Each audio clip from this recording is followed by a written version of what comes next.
Hello again. Grades R, 6 and 11 pupils are to return to class on Monday, the 6th of July. This after being home for over 3 months due to the COVID-19 pandemic. The Eastern Cape has, however, said it won't be able to accommodate the influx of other learners set to return. 3 local schools were reportedly closed this week, and the number of COVID-19 cases is rising rapidly in and around the province. We're joined by SATU Eastern Cape's Provincial Secretary, Dr. Chris Mdingi. Thank you very much for your time this afternoon. What is the outlook in the province? It's a pleasure having me in your show. Good afternoon to your listenership and viewers. The outlook in the Eastern Cape is still dire. Correctly so, as you have alluded to that fact that some schools have really closed down, and instead of the number coming down, it's increasing on a daily basis. We hear reports from left, center, right, east, west, north, south. We get such reports that there have been suspects or people who voluntarily disclose that I have tested and the results are indicating positive. So that's the situation, which is very dire and concerning in the province, because if other grades are to be brought in come Monday, that is going to present itself as a serious challenge.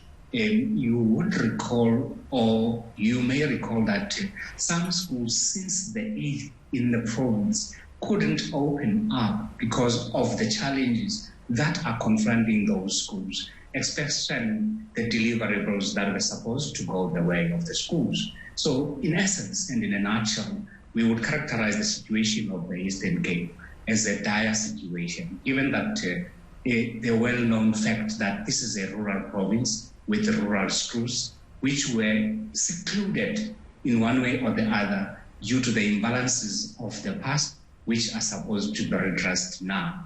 So they are just being exposed by the COVID-19, because our members, learners, and other people who happen to be in that space of the schools had been kind of degraded by the system itself, because this is the outcome of the practices of the past, which now we have to grapple with. So come next week, this will further expose other inefficiencies and deficiencies of the system, which one in a nutshell would refer to as social ills of the DBE, especially in a rural province like the Eastern Cape. As you rightfully point out, it is a rural province. What does this mean in terms of infrastructure, as well as there's a lot about being said, rather, about washing your hands? So where sanitation is concerned, do schools have water where children are able to follow those protocols? Correctly so. The infrastructural challenges are very dire, and they are very glaring now, because some other schools had been suffering in silence without perhaps other people, ourselves included, being aware of such dilapidating structures. To a greater extent, one might recall that the Eastern Cape has been projected, and still like that actually, in a province that in some schools you would rarely find even an ablution facility. You can imagine. Hence, we refer to the situation as dire and degrading to a greater extent. What now we are seeing is some SMEs are being negligent and opportunistic of exploiting this opportunity as to maximize profit, instead of addressing the problem by bringing through the back door the toilet system, which one would refer to as the bucket system, which we say, not at this time and age must we see our people being subjected into such a situation.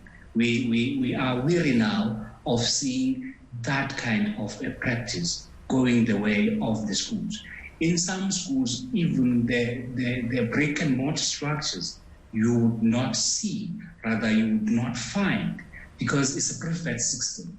That is on the verge of total collapse, because it has been ages, some of our schools being in that kind of a condition. You would understand, you and me, that when we say they are prefabs, it means it's supposed to have a lifespan, that kind of a building, because it's not a brick and mortar kind of arrangement.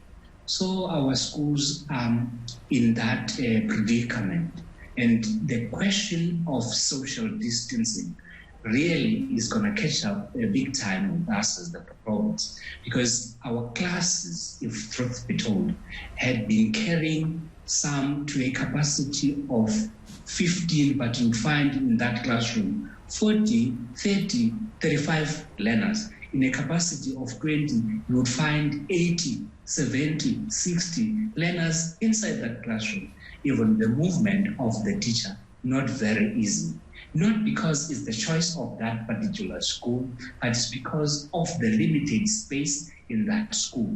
So now, if classes are being spread all over the school and other phases are being brought in, certainly that is to pose a serious challenge in the schools.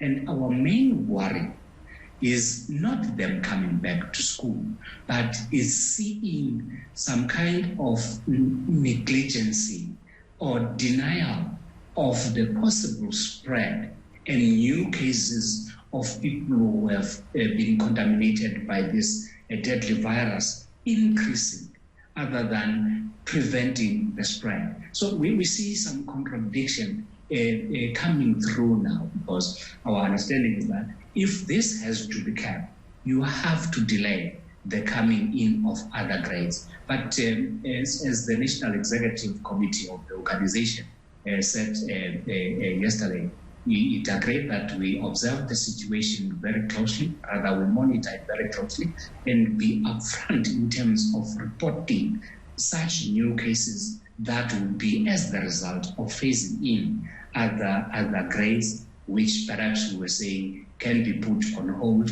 and the month of July perhaps be used as the planning month for other grades to come, and the focus currently be on grade 12. Because we are law-abiding citizens then, we decided to heed the call of the National Executive Committee. Though disappointed by the call of the CME, which is the Council of Education Ministers, because we were hoping that in their meeting as well that said yesterday, they would be considerate of the realities that we were presenting as the province. Because this does not only affect the Eastern Cape, even other provinces are affected. Absolutely. Dadum Dingi, just a final thought from you. In terms of teachers, you talk about capacity and you've outlined a number of issues that are plaguing the province, that have been plaguing the province for years. So what kind of support is given to teachers? Because they'll also need to be prepared mentally just to take this on as well. Exactly my point. You are correct. As SADTU Eastern Cape, we are of the view that teachers are ill prepared to grapple and confront, if not brave, the virus at the school.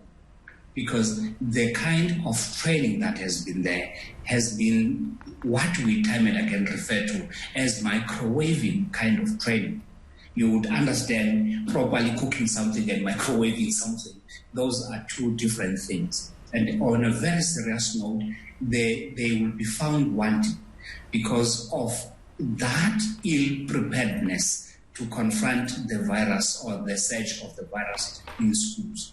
To expatiate on that, the issue of what happens in a school if Chris Ndingi is said to be positive or is a suspect of having contracted the disease. Schools are found wanting when it comes to that. And that begins to tell the story that the training has not been up to scratch, if there was any at all. So we are saying those are the issues that still have to be fine-tuned in order to bring in other phases. Because if we are now struggling to handle and manage properly the situation, only having two phases that have, grades that have been brought back, which is grade 12 and grade 7. How much more now if other grades are to come in? Meaning which, in our view as SADTU in the Eastern Cape, that would worsen the situation. And with that, we have to say, Enkosi Dadum Dingi, let's leave it there, please.